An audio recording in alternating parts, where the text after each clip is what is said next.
आणि आता वळतो पुढच्या बातमीकडे। पुरंदर हवेली मतदारसंघाकडून महायुतीमध्ये रस्सीखेच सुरू झाली आहे। या मतदारसंघावर भाजपनं दावा केलाय।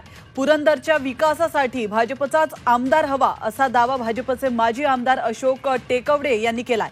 तर मागणी करण्याचा हक्क सर्वांनाच आहे, मात्र या जागेचा निर्णय वरिष्ठ नेतेच घेतील अशी प्रतिक्रिया विजय शिवतारे यांनी दिली आहे।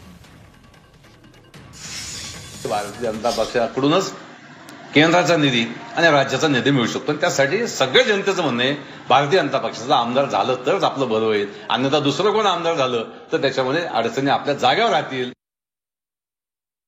निर्णय कोण घेणार आहे? भाजपचे देवेंद्र फडणवीस, सेनेचे एकनाथ शिंदे, अजितदादा गटाचे अजितदादा हे निर्णय घेणारे लोक आहेत।